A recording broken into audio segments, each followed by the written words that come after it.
18 नवंबर 1962 लद्दाख का रजांगला पास, -20 degree temperature, 16,000 feet की ऊंचाई और हवा इतनी पतली कि सांस लेना मुश्किल। और यहाँ खड़े थे सिर्फ 120 इंडियन सोल्जर्स, जिनके सामने 2000 से ज़्यादा चाइनीज ट्रूप्स थे। पीछे कोई कवर नहीं, कोई बैकअप नहीं, सिर्फ एक मिशन, मरना या मारना। और आगे जो हुआ उसने सिर्फ इंडिया की नहीं बल्कि चाइना को भी हैरान कर दिया। ये कहानी है 120 जवानों की जो लास्ट मैन और लास्ट बुलेट तक लड़े और हिस्ट्री बना गए। आज जानते हैं इस रजांगला पास की पूरी वॉर का पूरा सीन क्या था।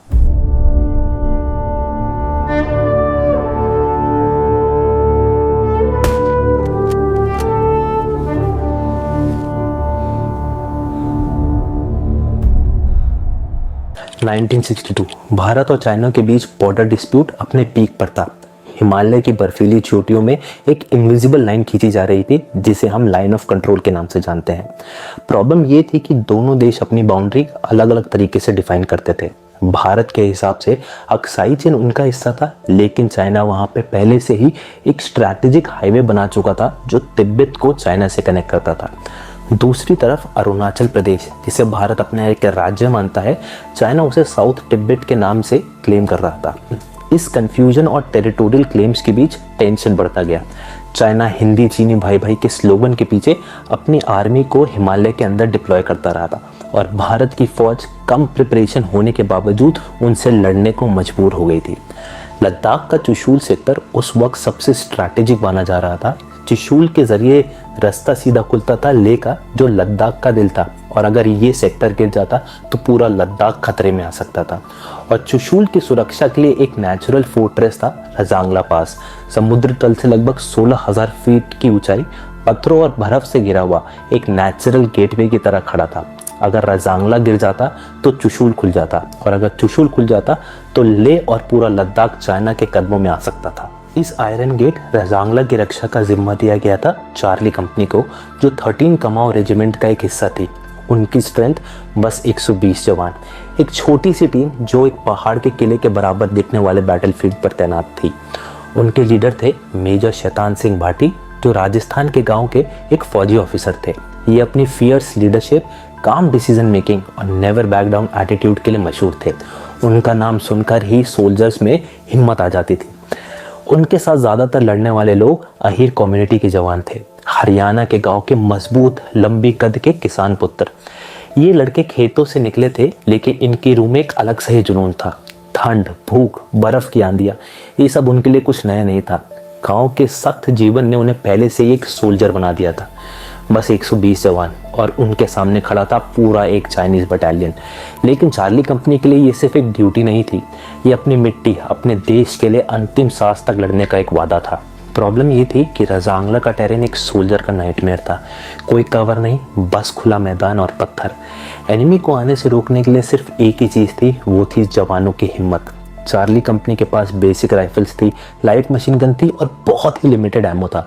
कम्युनिकेशन लाइन वीक थी और नियरेस्ट रीइंफोर्समेंट वो तो मीलों दूर। ये एक ऐसा पोस्ट था जहां या तो विक्ट्री होगी या वीरगति। 17 नवंबर की रात रजांगला पर एक अजीब सा सुकून था। हवा बर्फ से भरी हुई थी, रात अंधेरी और ठंडी थी, लेकिन कैंप के अंदर एक अलग सी गर्मजोशी थी।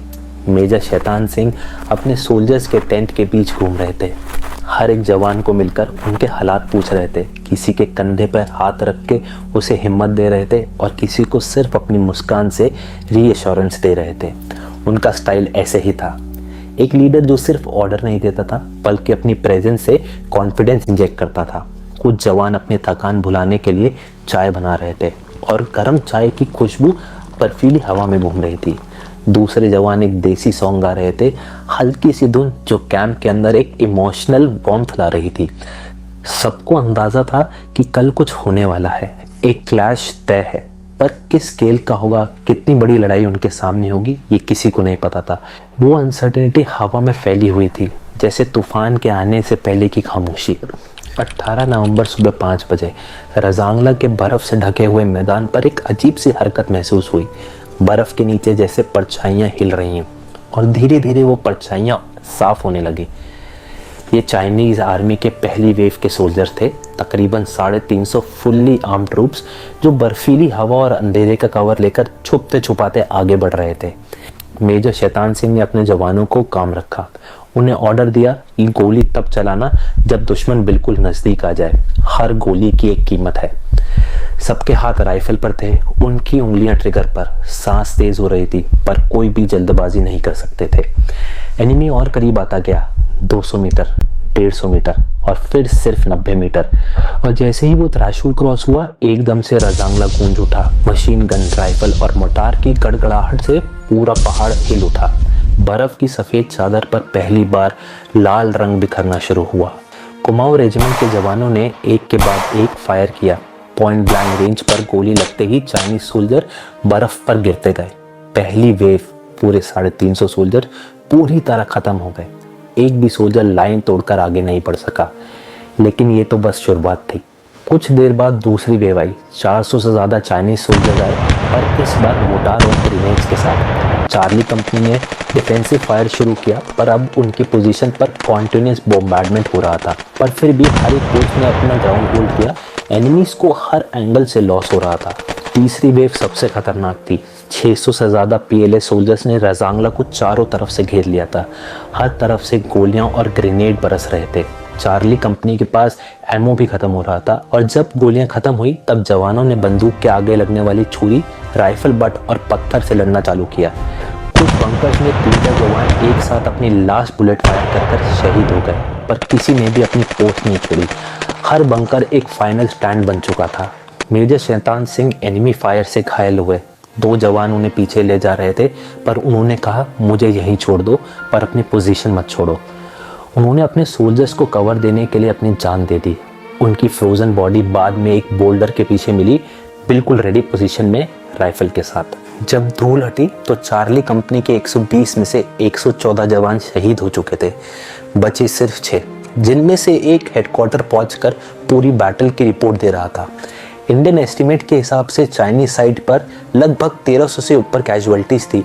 उस दिन रजांगला गिरा नहीं और चुशूल सेफ रहा। मेजर शैतान सिंह भाटी को उनकी वीरता के लिए परमवीर चक्र से सम्मानित किया गया, जो भारत का सबसे ऊंचा गैलेंट्री अवार्ड है। 8 जवानों को वीर चक्र मिला और 4 जवानों को सेना मेडल दिया गया। रजांगला की बर्फीली जमीन पर आज भी उन 120 जवानों की कहानियां गूंज रही हैं। हर पत्थर, हर मिट्टी का जरा उनके खून, हिम्मत और साहस का साक्षी है। जब देश की रक्षा का सवाल हो तो 120 भी 2000 पर भारी पड़ सकते हैं।